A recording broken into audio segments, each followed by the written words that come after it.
Hello বন্ধুরা, welcome to my channel ঈশার রান্নাঘর। আজকে আমার রেসিপি হলো এই যে দেখো মাগুর মাছ। আর এই যে দেখো মাগুর মাছগুলো কিন্তু একদম তাজা ছিল। তো মাছটাকে মারার জন্য প্রথমে আমি মাছের মধ্যে নুন দিয়ে এটাকে ঢাকা দিয়ে কিছুক্ষণ রেখে দিয়েছিলাম। তারপর মাছটাকে আমি এবারে কেটে নিচ্ছি। আর এই মাগুর মাছটা দিয়ে আজকে আমি একদম পাতলা ঝোল করব। দেখো মাছটা আমার কাটা হয়ে গেছে। তারপর মাছটাকে আমি বেশ ভালো করে ধুয়ে নিয়ে এসেছি। এখানে দেখো মাছগুলো যেহেতু অনেক বড় বড় ছিল, তার জন্য মাছটাকে এখানে আমি 3 পিস করেছি। এক একটা মাছকে এখানে ছিল মাছের লেজা, মুড়ো আর ছিল একটা গোটা পিস।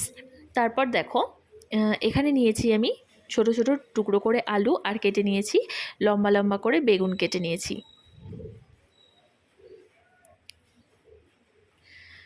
এখন আমি মাছের মধ্যে দিয়ে দিচ্ছি 1 চামচ মতো হলুদ, আর দিয়ে দিচ্ছি পরিমাণ মতো নুন আর হলুদটা মাছের সাথে ভালো করে মাখিয়ে নিচ্ছি। তারপর দেখো কড়াই দিয়ে দিয়েছি সরষের তেল, আর তেলটা কিন্তু বেশ ভালো করেই গরম করে নিয়েছি। তারপর দিয়ে দিচ্ছি আমি মাছগুলো। প্রথমে আমি মাছের লেজা আর মাছের যে ছোট ছোট পিসগুলো ছিল সেগুলোকে আমি প্রথমে ভেজে নিচ্ছি। আর দেখো মাছের একটা পাশ আমার ভাজা হয়ে গেছে, মাছগুলোকে আমি উল্টে দিচ্ছি।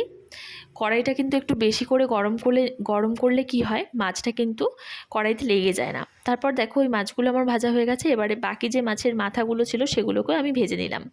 তারপর ওই মাছ ভাজার তেলের মধ্যে আরও একটু দিয়ে দিয়েছি সর্ষের তেল। তারপর দিয়ে দিলাম অল্প একটু জিরে ফোড়ন। তারপর দিয়ে দিচ্ছি টুকরো করে কেটে রাখা আলুটা দিয়ে এবারে আলুটাকে 5 থেকে 7 মিনিট মতো ভালো করে ভেজে নেব।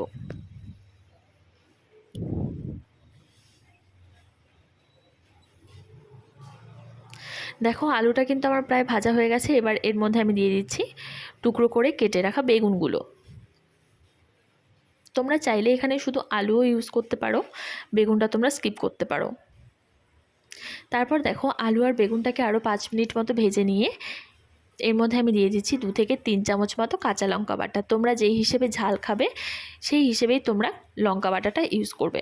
তারপর এর মধ্যে আমি দিয়ে দিলাম লঙ্কা গুঁড়ো, অল্প একটু হলুদ, আর দিয়ে দিচ্ছি পরিমাণ মতো নুন। এবারে এই মশলাটাকে বেশ ভালো করে কষিয়ে নিতে হবে।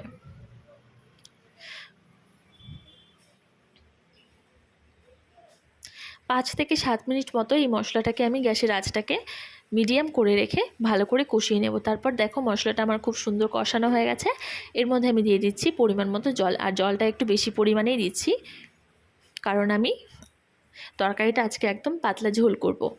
তারপর দেখো ভেজে রাখা মাছগুলো এর মধ্যে আমি দিয়ে দিলাম। এবারে গ্যাসের আঁচটাকে একদম হাই করে রেখে এটাকে ঢাকা দিয়ে 10 থেকে 15 মিনিট মতো ভালো করে ফুটিয়ে নেব। দেখো ঝোলটা খুব সুন্দর আমার ফুটে গেছে, আর আলুটাও সেদ্ধ হয়ে গেছে। এবারে এর মধ্যে আমি দিয়ে দেব 2 চামচ মতো জিরে গুঁড়োটা দিয়ে 2 থেকে 3 মিনিট মতো রেখে নামিয়ে নিলে কিন্তু রেডি আলু বেগুন দিয়ে মাগুর মাছের ঝোল। গরম গরম ভাতে কিন্তু ভীষণ ভালো লাগে এটা খেতে, আর এটা আমাদের স্বাস্থ্যের পক্ষেও ভীষণ ভালো। তো ভিডিওটা কেমন লাগলো অবশ্যই আমাকে কমেন্ট করে জানিও, আর ভিডিওটি ভালো লাগলে লাইক, কমেন্ট, শেয়ার, আর আমার চ্যানেলটাকে অবশ্যই সাবস্ক্রাইব করে দিও।